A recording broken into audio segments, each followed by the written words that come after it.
Good morning, everybody, and welcome to TLC Live today at noon. And welcome, Orlando. How are you? You are on assignment today. You're not in the studio, but here you go. I'm busy today, but anyway, this is an exciting show because we want to dedicate the entire show to talk about the COVID situation. As you know, the pandemic started, I suppose, well over a year ago, maybe a year and a half ago, and it's been as they call it, a pandemic. It's a global event, Andrea, and unfortunately, even though we do like to talk politics on this show, we're not going to politicize the pandemic. We're not going to politicize the science. We are going to try to share facts with our viewers in hopes that we can educate our viewers and the public in general about COVID, about the vaccines, about the variants, about the incidences across the country. So we have a real special guest that we're real honored to have him because, boy, he's hard to get a hold of, but we're so grateful that he's given us a little bit of his time. And I'm going to let Andrea introduce our special guest. Yes, Orlando, definitely after a year and a half of this global pandemic, we still have more questions than answers. And that's why we invite today Dr. Luis Ostrosky. He is the Chief of Infectious Disease at McGovern Medical School at UTHealth Houston. And also, he is a professor of medicine and epidemiology and the Vice Chair of Medicine of Healthcare Quality, among many other titles that Dr. Ostrowski has. So we are really delighted and honored to have his time today for 1 hour talking about not only COVID-19 that started a year and a half, but also the variant that we're seeing this year and the vaccine that is having a lot of questions, and some people are for it, some people are not for it. So people has a lot of questions, and now especially that apparently Delta is affecting or impact more people, younger people and kids. And we'll talk about the vaccination for kids also, doctor, because we're back to school, and a lot of parents are debating, should I take my kid or my children's to get the vaccine. So that's why we have Dr. Ostrowski today. Doctor, good morning or good afternoon already, and thank you so much for your time. Good afternoon, and it's a pleasure to be here today. Buenas tardes a todos. And I'm very happy to talk about the science of COVID 19, how to prevent it, how to manage it. And I'm very happy to be here today. So, Dr. Ostrowski, thank you. I will remind everybody that our viewers that Dr. Ostrowski was with us way back when this pandemic started about a year and a half ago. We did a teletown hall with over 20,000 Texans tuning in. And Dr. Ostrowski was kind enough to take live calls and answering questions at the beginning of this pandemic. And we're delighted to have you back, Dr. Ostrowski, so that you can help clarify from a scientific perspective, from a medical perspective, being the professional that you are, about some of the misunderstandings. Let's begin at the very basic and go back when the virus first hit in Wuhan and started spreading globally. One of the first recommendations that was made by the scientific community was masks.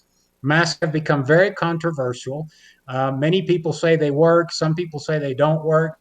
Some people that say they don't work agree, but it helps. At the time, if you recall, we were trying to flatten the curve, right? Because so many people were rushing to the hospital that our hospitals were getting full. And so the basic question is, do masks still work? Does the scientific community recommend them? And how long do we have to wear masks, Dr. Ostrowski? Thank you very much for that question. As you well mentioned, masks have become controversial, political to a certain degree. But I want to really assure you and all your viewers that on the scientific side, one of the very least controversial things is the use of mask. Mask work very well doing two things. They actually contain the secretions for somebody who's sick with COVID in their own space, so they're not spreading out. And we know that this virus spreads out by aerosols.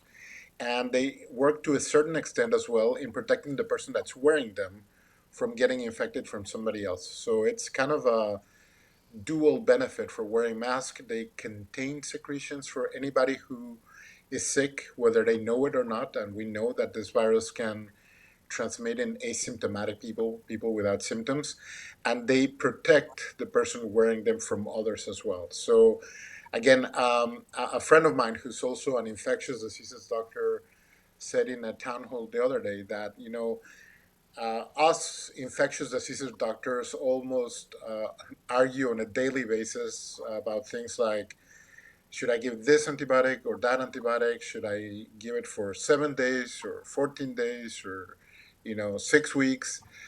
Should I do this or that in the hospital to prevent infections? But the one thing every single infectious diseases doctor out there agrees on is that masks work.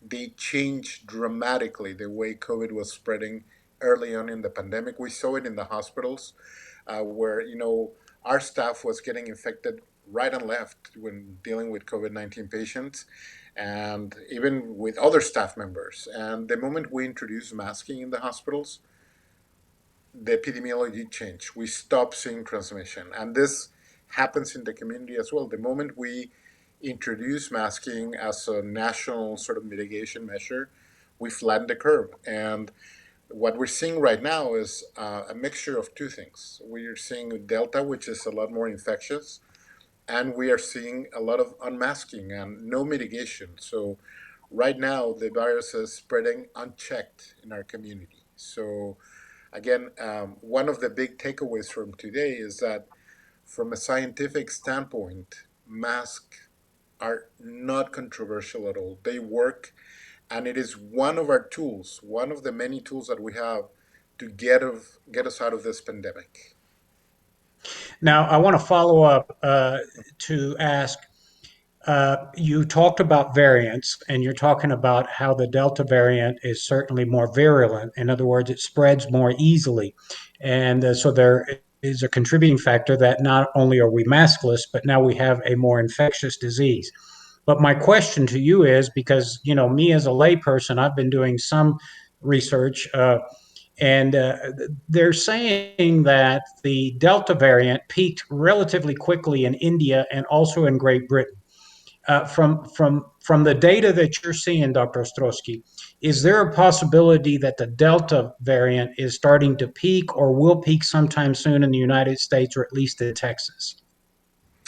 Yes, that's a very good question. Again, we know that Delta is a variant that is, as you well said, more infectious. It transmits easier from person to person.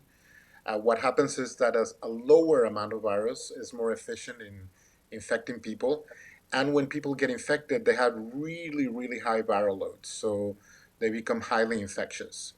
Um, so again, most of the peak that we're seeing currently is related to two factors: Delta and no mitigation measures, no masking, no spacing, no hand hygiene. And we need these two things to be working to get rid of this. Um, as far as peaking goes, we have early indications, very cautiously optimistic, that we're starting to see at least a flattening of the curve. So it's not longer going up. The numbers here in Houston and in Texas, they're kind of stable. I always like to say stable at 100 miles an hour, which is not good. But there's some models that are predicting that we're going to start going down in the next couple of weeks. And then some models, again, that are sort of starting to take into account going back to school as a mode of transmission, that have us going down and then going back up towards the end of September. So, again, it's not licensed to sort of say, oh, we're going down so we can go back to normal. No, we need to contain this virus by doing our mitigation measures, the masking, hand hygiene, social distancing. Vaccinating is super important at this point. We're going to talk about it later. But we do have some very early indicators that we may be peaking. Yeah, you were talking Uh, about uh, back to school, Dr. Andrea, Ostrowski. Andrea, hang on just a second, and I'm going to let you because I'm going to follow this up. uh, that's good to hear that you think the Delta variant, there are indications it's starting to peak. However, there's been several news reports, Dr. Ostrosky, that there are several other variants now starting to be discovered. I think the South Africa, they labeled it a C.1.2. And then apparently, according to Forbes, there's a B.1621. And so here's my question. Are we going to be living with this and the variants like the flu constantly? I mean, I know parents, people are worried. You know, the elderly are worried. I'm worried. How Mhm, long do you think COVID's going to be around? This is like horrific. mhm. So, yes, we are watching very carefully the emergence of other variants, particularly the C.1.2, which is a variant from South Africa that is so far the most kind of mutated variant, with concern that it may evade some of the vaccines, antibodies, and other measures that we have for it.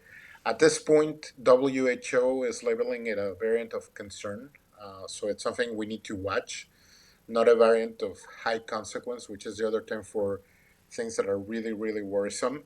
But again, this reminds you and reminds our viewers that if we don't do something together, intentional, in concert, to take care of COVID, it's just going to keep circulating over and over and over and over in the communities.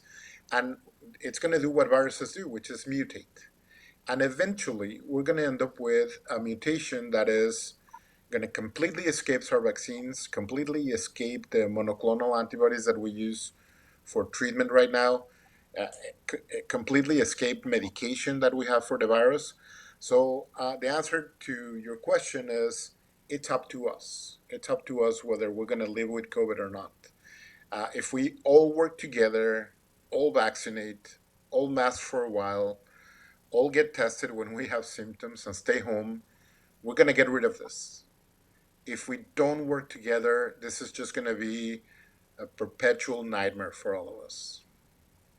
Doctor, we're back to school. You were mentioning earlier, we're back to school, and it's been very controversial uh, as kids are back to school that if the school district should, tell the kids that they need to, it's mandatory to wear a mask or not. And many parents don't want their kids to wear the mask. And I have my kids, for example, in their school is mandatory to wear school, and they're in private school.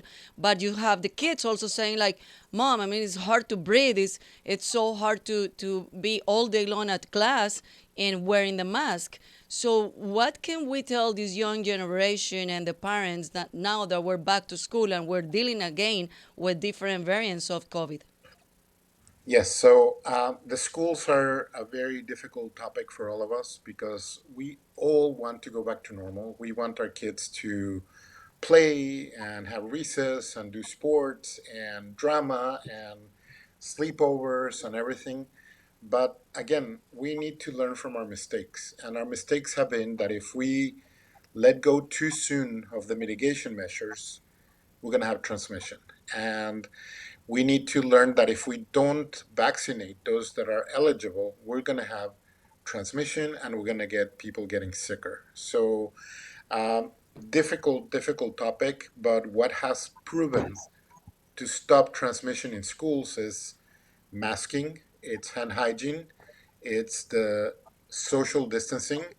And if we go back to school and we're not doing these things and expect a different outcome, we're just wasting our time. So at this point, best practices for schools are really going to be masking, social distancing, and hand hygiene. And these three things will allow us to be in school in person, which is very important, and will allow us to operate safely for the kids and for the staff in the school. We always forget about staff. There's, teachers that are immunocompromised and pregnant, and uh, we need to think about them as well. So again, it's a shame that it has become political, it has become ideological, but we need to stick to the science. And the science is that mask work, hand hygiene works, spacing and ventilation work in schools. And with these tools, we can safely be in person in school and get as close to normal for our kids as possible. So it's just interesting that we see masking as an enemy, as sort of a method to interfere with social interaction and all, but it's actually the tool that's going to get us where we need to be, which is in school, in person with our friends. So I really want to sort of bring down the point that masking is not the enemy. Masking is what's going to get us back to normal, and we need to embracing again. Not controversial. There's very clear studies out there that show that by masking in school, you are able to operate safely. By not masking in school, we saw a paper last week where a kindergarten teacher was teaching. She took off her mask. She was not vaccinated either. And she infected 50% of the class of these kids in the school. So we need masks to operate schools safely. Um, the other thing is vaccination. Again, there's a lot of reluctance to vaccinate kids. We are seeing definitely, very clearly, an increasing number of kids getting sick with COVID. Initially in the pandemic, we thought, that kids don't get sick that often. And we thought that if they got sick, they would not get very sick to land up in the hospital. But with Delta, this is changing. And with no mitigation, this is changing. We are seeing record numbers in pediatric hospitals here in the Houston area and throughout the United States. We are seeing kids that are different from the kids we saw early in the pandemic. Early in the pandemic, we saw mostly unfortunate children with comorbidities, with underlying diseases, with congenital problems getting COVID and unfortunately passing away from it. The pattern has changed. We're seeing teenagers, healthy teenagers getting COVID. We're seeing babies getting COVID. We heard about the first fatality in a pediatric patient in Houston last week who had no comorbidities. So I really want to stress out that this is not, an option. We need to vaccinate our kids if we want to keep them safe. And just, for perspective, the first thing I did when the vaccines were approved for 12 and older was to vaccinate my daughter, who's in that age range. And I got my younger kids in a clinical trial so that they would be able to access the vaccine when they were younger. So I feel that the vaccines are safe enough that I did it for my own kids. If that doesn't speak volumes, I think nothing would. Mhm. Dr. Ostrosky, as you're talking now about the vaccine, we have comments and we have one question from our viewers, like if it's a side effects, especially in kids or in people under 18. Mhm. Yes, so as with any medication, there's always the probability of having an allergic reaction. That is with any medication, any vaccine. These severe allergic reactions are very, very rare and they're manageable, and that's why they observe you for about 15 minutes after you get your shot. And we have noticed, with this vaccine rollout, which has been very highly scrutinized, that particularly for the Pfizer vaccine and Moderna vaccines, which are the ones that we're going to be using in kids, there's a slight increase in the risk of heart inflammation. The CDC and the FDA have analyzed this in detail. This usually happens in younger male kids. It's self limited, which means that it's mild and it resolves on its own. And what we have seen from data from Israel, which is a country that keeps very good track of vaccination data, is that the incidence of this rare side effect is much lower than the incidence of this same side effect if you were to catch COVID. So again, the risk benefit and everything in life is risk benefit, right? The risk benefit points towards the risk of getting the vaccine are lower than the benefit you would get from getting the vaccine and avoiding COVID and those same complications we're concerned about. So, from CDC, from FDA, from every pediatrician out there, we're recommending to vaccinate our kids because these rare side effects are minimal compared to what can happen to somebody that gets COVID. People want you to comment also about people that already got the vaccine. They didn't have COVID before, and now they're getting COVID. Mhm. Yes, so we're unfortunately seeing some what we call breakthrough infections. These are infections that happen in fully vaccinated people. And with Delta, we're seeing a higher incidence of these breakthrough infections that we had seen earlier when we started to vaccinate. The good news is that these infections happen to be very mild for the most part. And although, we are seeing some people that get symptomatic, they're not landing in the hospital, they're not dying from this infection. Again, for perspective, in Houston hospitals right now, 99% of people who are in the hospital with COVID in the ICU are people who are not vaccinated. And it's incredibly rare to see somebody who's fully vaccinated in the hospital at this point. So the vaccines are doing their job, which is to prevent severe disease, hospitalization, and deaths. That's not a concern for the current vaccines. Another question, what about natural immunity? We're learning a lot about natural immunity. So far, for the most part, what we've learned is that natural immunity will protect you reliably for about 3 months. And after 3 months, the antibodies start dropping, those that you acquire from natural immunity. Some people have longer lasting antibodies, they last for a lot longer. But in average, most people start dropping their natural immunity antibodies after 3 months.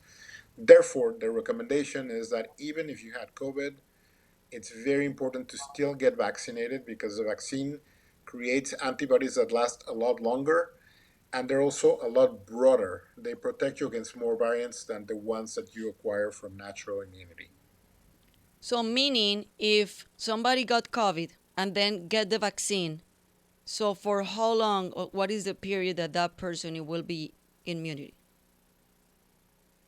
That got COVID and then they get vaccinated, that's actually a really good situation.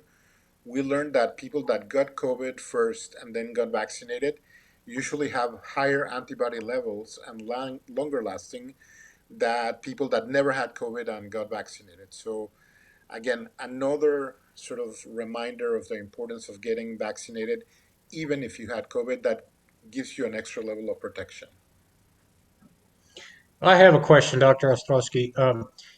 The uh, I think there's some confusion as to how vaccines work. For example, on social media, for example, people say we didn't have to convince the public to get the polio shot, and so why do some diseases only require one shot, maybe a booster 10 years later if you're young, and that's it, and then others require constant in other words, there's been for many years, there's been a talk about a universal flu shot, right? A shot that takes care of all the flu viruses and all the variants. Is that where science is headed so that we have one COVID vaccine that hopefully will address all known variants so we can put a damper on this? Yes, so that's a great question.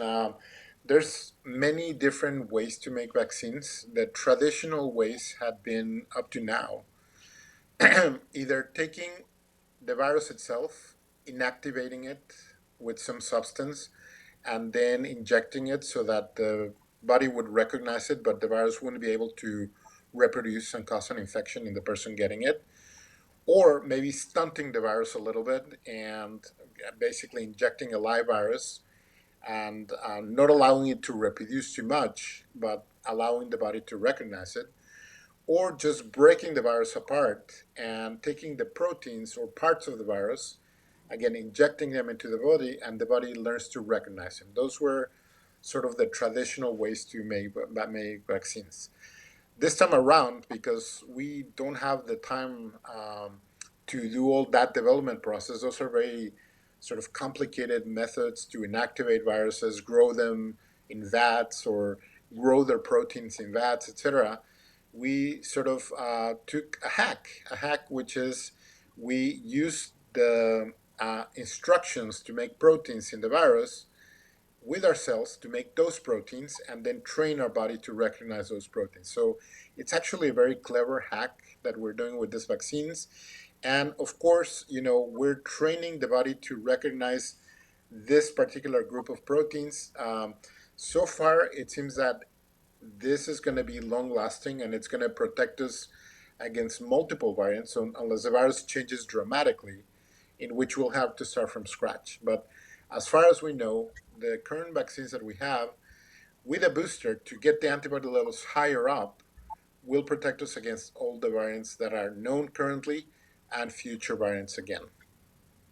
I tell a lot of my friends that worry about the vaccine that we're now, since Pfizer and Moderna started the test, the studies before they were approved by the Food and Drug Administration. It's been now several years, and so to me that says that the millions and millions of shots of vaccinations that have been given out by either product, Pfizer or Moderna, and there really haven't been any catastrophic side effects, is a good indicator that it's probably safe. Would you agree with that sort of assessment? Absolutely. Again, these vaccines did not come out of the cuff. They've been actually being researched for the past 30 years with other infections and other diseases. So I don't know if you know this, but for example, Moderna was working before COVID was working on a flu vaccine, like you mentioned, a universal flu vaccine, and they're actually getting to start that trial right now. But anyway, these vaccines have been in research in vitro, in the petri dish, in animals, and in humans for over 30 years by now. And since we started the campaign for COVID-19, we have vaccinated nearly 200 million Americans with these vaccines, nearly 5 billion people worldwide. So I want you to think about the just massive amounts of people that have been vaccinated with no or minimal side effects. These are safe and these are effective vaccines.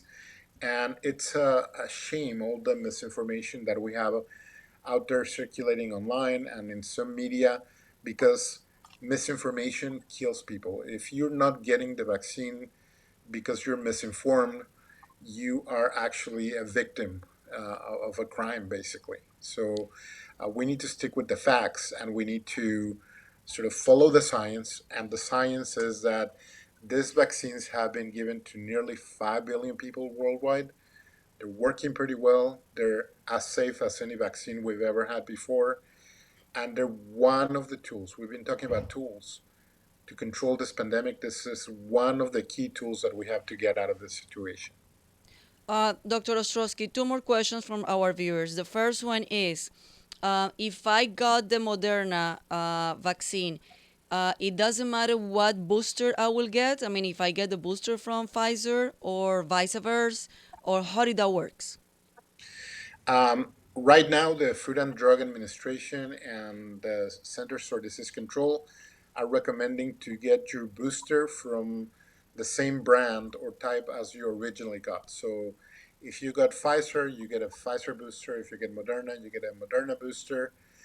There's research ongoing to sort of exploring mixing and matching. Early data shows that it's beneficial to mix and match, but for now, we're recommending getting your booster from the same series that you got originally.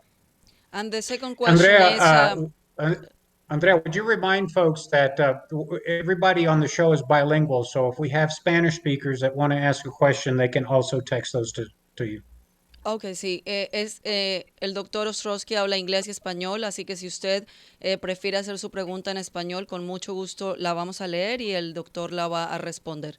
Este show es bilingüe, normalmente lo hacemos la mayoría en inglés, pero casi siempre tenemos invitados que hablan los dos idiomas. En este caso, el doctor Ostrowski habla inglés y español, así que bienvenidas también las preguntas en español. Doctor Ostrowski, la segunda pregunta, the second question is, at the beginning of the vaccination, people were getting the first shot, and many people, and I was reading on the news, many people didn't get the second one because the side effects, or let's not call it the side effect, but after the first shot, people get weak and people get a little bit sick or fever and things like that, and people were waiting like 2 or 3 months, or sometimes they didn't even go back to get the second shot. What is the protocol, or what is the saying? Like, okay, they were saying you get the first shot, and in 21 days you get the second one. What if people didn't get in the 21 days after, or didn't get? They probably got it 2 or 3 months later. Very well. So what we recommend is to always follow the schedule. So that's 21 days for Pfizer, 28 days for Moderna. And if you miss that mark, then getting it as soon as possible. As it turns out, people who miss their 21-day or 28-day shot, maybe in a little bit of luck. There's some data from the UK where they were on purpose spacing vaccines 3 months out. There's some data that shows that maybe spacing them out a little bit more may be beneficial. So, bottom line is, if you miss your second shot, just get the second shot done as soon as possible. There's no time limit to restart the series. Just get it done as soon as possible. Mhm. Okay, as another question, those who haven't been vaccinated haven't got it because we don't want it, or because, okay, hold on, because it's like a confusing Well, question. while Andrea's figuring that question out, Dr. Ostrowski, you talked about the natural immunity versus the man-made immunity via the vaccination. You believe, as the scientific community believes, that the natural or acquired immunity, having been exposed to the virus, lasts about 3 months. But there there is the possibility. There is some data because, for example, I happen to know folks that have gotten COVID, have not been vaccinated, and have been their blood samples sent to the lab, and they still have antibodies well after 6 months. So, is it that? I guess the question is, do we know that after 3 months, for a fact, the protection starts to wane, as you said, or is there a possibility that because you were exposed and you had COVID, that you could have maybe a pretty high antibody level up to a year, for example? Yeah, so in average, people start dropping their antibody levels after 3 months. But as you will say, some people may have longer, for a year or more. What we don't know for a fact is what do the antibody levels that you can measure in a commercial lab mean. So again, Oh. we don't really know whether an antibody level of 800 or 25 or 600 is what's required to control a subsequent infection. So we really discourage people from making sort of life decisions based on checking their antibodies, because most of the testing we have for antibodies right now is very sort of broad. It just gives you a positive or a negative, or a more than 20, less than 20, or more than 800, less than 800. And we right now don't have the cutoffs that we need to say you're immune when your antibody level is X or Y. Um, what we do know is that there's some people that have gotten infected with the original strain. We call that the ancestral strain right now. And then they got infected again with alpha when alpha came by, and now they're getting again delta. And every time it's more sort of difficult for them to recover. So again, um, I know people wanna sort of feel that they're naturally immune to this virus and rely on their immune system, but sometimes our immune system needs a little help, and this help is the vaccines. And again, vaccines create longer lasting sort of immunity, and broader. It's more sort of appropriate to multiple variants. Two more questions. If I got already COVID, I got vaccinated, I I can get COVID again? Unfortunately, yes, we have seen people like that. Again, for the most part, people that had COVID and get vaccinated and get COVID again are going to get a much milder form of the disease. They're not going to end up in the hospital. They're not going to die, most likely. Again, vaccines are working very well to prevent hospitalizations and mortality.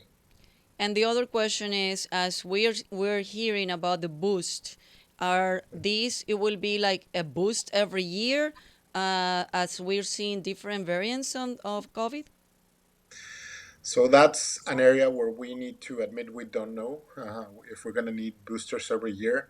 So far, the data sort of indicates that with each dose you get higher antibody levels and you train your body to respond quicker for the next time and the next infection, right? So at this point, the data for the booster is pointing to the fact that we may indeed need at least one booster, one third dose, but we're reluctant to say whether we'll need some more in the future or not.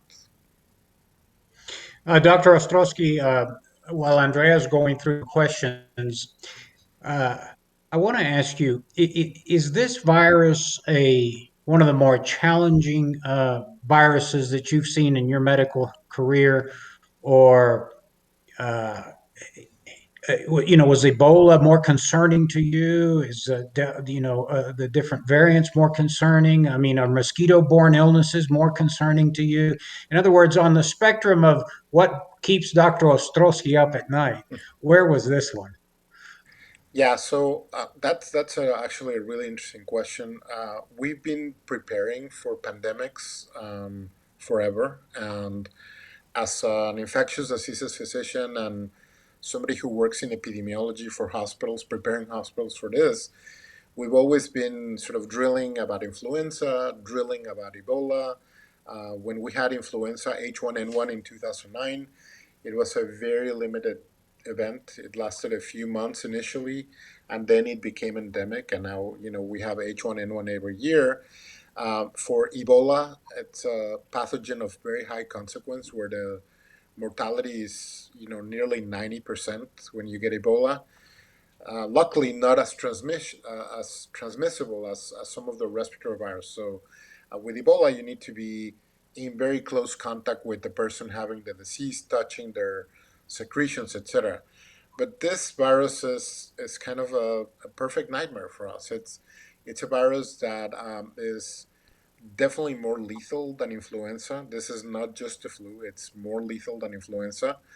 That is as transmissible or more than the common cold. So this is why this is a challenge. This is a more lethal virus that's as easy to transmit as the common cold, nearly as easy as transmissible as chickenpox, which is one of the most transmissible viruses. So kind of the perfect storm here. The other question. One of what, hang on quick, Andrea. One of the things that I try to explain to people, and I can't because I'm a lay person, but I've heard this argument, Dr. Ostrowski.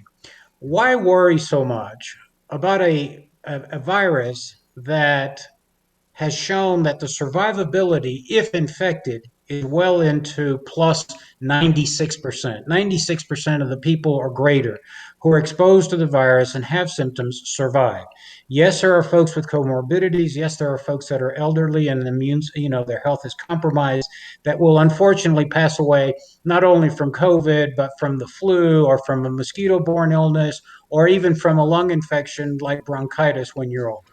That the argument is this is the natural course of humanity. In other words, so why worry so much about it? Why is this such a big deal in the spectrum of infectious diseases? That's a very interesting question. Again, this is a virus that yes, mortality overall probably less than 10%, which is compared to Ebola like nothing, right? But the problem with this virus is that there was no baseline immunity for this, like we have with influenza, with RSV, some of the other viruses that we've seen before. And all of a sudden, you have a virus that is highly infectious, that is going to result just by sheer numbers in large amounts of people dying and a large drain on the healthcare system. So I want you to think of any virus you know, Orlando, that has ever occupied 300 beds daily in the Texas Medical Center. That's what we're seeing now. We're seeing over 300 admissions of people that need hospital care, oxygen, medication, ICU care, 300 of those on a daily basis. So, just yes, by sheer volume, it's taking over all of our healthcare resources. It's postponing care for other people that have their heart attacks, their strokes, their cancer that needs surgery. So, that's why it's such a big deal. You can die from this. There's unquestionable. And it's not only people with comorbidities, it's healthy people, younger people as well, and it's completely taking over the healthcare system. And I think that's the answer to your question. Okay, Uh, thank you. Dr. Ostrosky, flu season is coming, and people are asking, now that I got vaccinated from COVID, do I need also the flu shot? Absolutely. So, um, COVID and flu are true, and unrelated. They're separate infections. Both can be very severe, both can land you in the hospital. And the very worst case scenario is that you have actually both, and you can actually end up with the two infections, and that's going to be increasing your risk of mortality dramatically. We also, again, need to be mindful about hospitals. So, having a COVID epidemic taking over a large amount of beds and having a simultaneous flu epidemic taking over a certain amount of beds is going to sort of be the final blow to our healthcare system. So that's why we're really recommending this year more than ever get your flu shot and get your COVID vaccine. Following up on that, Dr. Mhm. Ostrowski, last year, the reports from the CDC were that the influenza season was minimal at best. I mean, last time I checked, I was shocked at the sheer drop of influenza cases. Uh, to what do you attribute that? You're absolutely right. We had a historically low flu season last year. As you well mentioned, looking at those epidemic curves was a total shock when we see a big peak every year. Last year was totally flat. So why did that happen? Because people listened and there was a historical uptick in vaccinations. And that's one of the pieces of evidence that masks do work. People were masking last year at this time when going to work, when going to school. So between vaccination and masking, that helped us sort of have a historically low flu season. And that's proof of what can happen with COVID as well. One of the things that I've always observed, and when I traveled to Japan many years ago in Tokyo, I noticed that many of the residents of Tokyo wore masks. There was no epidemics. This was Mhm. many years ago.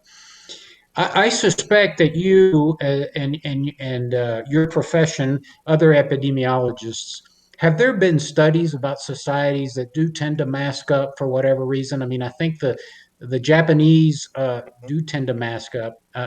Have there been studies where societies that do mask in public generally as a general rule Mhm. are they healthier? In other words, than we Mhm. are. Let's say their incidence of flus and other viruses and epidemics, not pandemics, but epidemics, lower than let's say the Western societies. Yes, there's been clear data showing that. Again, it's for some of our Asian countries, that's a cultural thing where they wear masks when they're sick, sort of to protect the your friends, your colleagues. And initially in the COVID pandemic, we had much lower COVID rates in countries that traditionally have these masking routines. So the problem is again sustainability, and people get sick of sort of having to mask at all times and the sort of social distancing and all.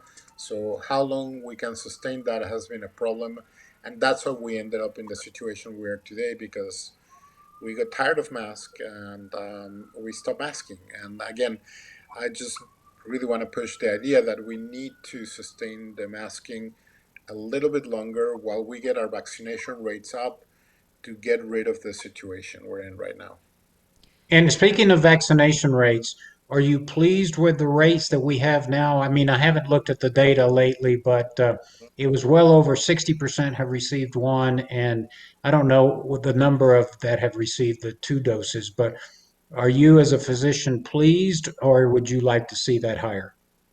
We're very pleased at the recent uptick in vaccinations. Again, people I think are listening. They're seeing what's happening in schools, they're seeing what's happening in the workplace. And in the past month, we've had a very dramatic sort of uptick in vaccination. It's a good start in being in the 50 to 60% range, but we have a long ways to go. I mean, people talk about herd immunity when we're reaching about 80% of vaccination coverage. And of course, we have a large portion of the population that's not even eligible at this point, which are the 12 and unders. So we have a long way to go, but we're doing a pretty good job, I think. And we just, again, need to understand that this is not a punishment, not a sort of any sort of maneuver to control people, etc. It's one of the tools that's going to help us get out of the situation, which we are very tired of. And following to this question, Dr. Ostrosky, as we parents have to deal every year to before go back to school, we need to send the list of the vaccines that our kids already got. So you think eventually COVID-19 vaccine it will be part of that list and mandatory in every school? I think there's a future in which, if the vaccines continue to be showing that they're efficacious and they're safe in the pediatric population, eventually they may be recommended as normal childhood vaccinations. Again, nobody's doing that right now because we don't have that level of data. But eventually, if the data become available and they continue to prove their efficacy and their safety, it really wouldn't surprise me that they would be part of the normal childhood scheme of vaccinations. And I have a follow-up. I'm sorry, Andrea. that's fine. Dr. Ostrowski, I remember I traveled quite a bit as a young man. Obviously, I was born in Havana, Cuba, then went to Venezuela, and then came to the States, and I've been in the military. But I remember probably maybe in the 60s or 70s, my father traveled quite a bit as well, that some countries required immunization records before you were given a visa. I think, in the modern era, that kind of stopped. I don't know why. And in the military, Dr. Ostrowski, uh, everyone in the military has to carry an immunization record, which, by the way, I still have. And so, I want to remind people because there's this all this privacy issue, right? That my health care is my concern. Well, yes, it's true, and there's some legal arguments behind this that are going to be fascinating, in my opinion. But is didn't countries in the past require immunization records before you were allowed to enter? Absolutely, and they still require them now. I mean, there's many, many countries that require proof of immunization against yellow fever for traveling in. This is today. I had to get my yellow fever vaccine 2 years ago when I was traveling somewhere in South America. There's countries that require proof of immunization for meningitis. If you're going to Mecca for a pilgrimage, you need your immunizations for meningitis. If you're going to certain countries in Asia, you need to have your immunizations for encephalitis, infections of the brain. So again, vaccines are not new, they're not controversial. Requiring proof of vaccination to do things that are unsafe for you if you're not vaccinated is not new. And gosh, I sort of hear people saying that if we had polio now, or we had any sort of like smallpox, we would all die because it's just become so political and so ideological when vaccines are safe and they help get people back to normal. Dr. Ostrosky, we have a question, and is when do you think the vaccine will be available for kids under 12? That's a very frequent question I get. Pfizer has announced that they're expecting to submit the under 12 data to the FDA for EUA analysis by the end of September this month. FDA is going to have to review it then, and everybody's expecting an EUA for the under 12s towards November or December. And remind people, EUA is emergency use authorization. Yes, emergency use authorization, which is an authorization you get when you have enough data showing safety and efficacy in an emergency situation where you don't need the full data set that you would normally request for full FDA approval, which has already happened for the adults for the Pfizer vaccine. Okay. Well, Andrea, do we have any more questions? Because I want to make sure that we're respectful of Dr. Ostrowski's time. I know he's very busy at the Texas Medical Center, one of the largest medical centers in the world. We are, Dr. Ostrowski, I can't thank you personally enough for taking an hour of your day to share your thoughts with in a scientific way about this pandemic. So mil gracias. I don't know how we can ever repay you for your generosity. I know that we had tremendous positive comments last time you were on our teletown hall. People just loved you and your calmness and your appeal to reason and your scientific background, which is, I think, what we need in this debate and in this discussion. So, I personally want to thank you. Andrea, if you don't have any more questions, maybe we ought to let Dr. Ostrowski go so the next time we call him, he doesn't go, oh my God, those people tie up my time. Doctor Ostrowski, Thank you muchísimas so much. gracias. Thank you so much, and I really appreciate this opportunity to bring science to the discussion. Our community is being disproportionately affected by COVID. More Hispanic people are getting COVID and dying and ending up in hospitals. And it's time. It's time to work together, follow the science, and get out of this never-ending cycle. So vamos a Uh, trabajar juntos. I want, I Bueno, want, I también want you quiero, to, I want you to quiero decirle, finish. doctor Ostrowski, que si quiere hacer un programa en español, una media hora o lo que sea, siempre estamos aquí disponibles Sí. para que usted pueda compartir, porque este programa sale, como usted sabe, por el Internet mundial, pero mucha gente en el estado de Texas nos ven y si quiere, usted nos dice y hacemos un programa media hora, 20 minutos, lo que sea, completamente en español para la comunidad hispana que no entiende inglés. Perfecto.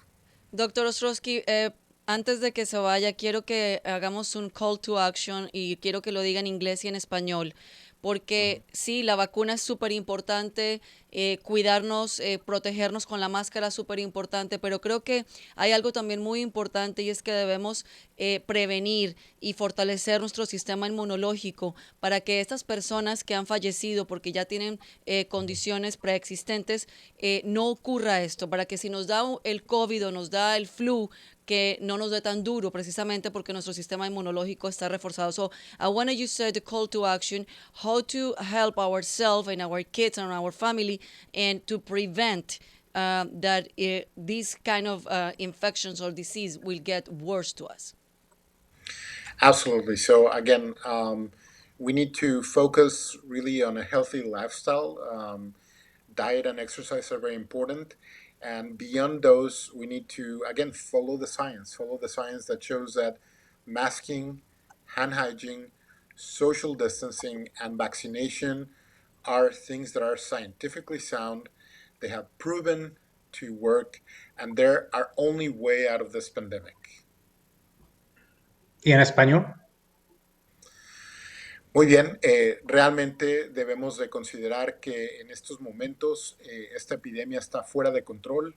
El fortalecer nuestro sistema inmune con una buena dieta, ejercicio, el cuidarnos con el lavado de manos, el distanciamiento social, el uso de cubrebocas y sobre todo el vacunarnos va a ser la única forma que vamos a salir de esta pandemia. Nuevamente, estas son medidas basadas en ciencia, basadas en evidencia.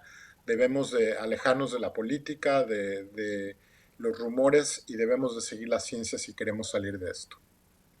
Mil gracias, doctor Ostrosky. Le damos las gracias a usted y a la Universidad de Texas por compartir parte de su día con nosotros. Así que Dios lo bendiga y los vemos pronto. Andrea, para que Muchísimas despidas gracias, al público. doctor, y definitivamente tenemos que hacer un programa completamente en español para nuestra comunidad hispana.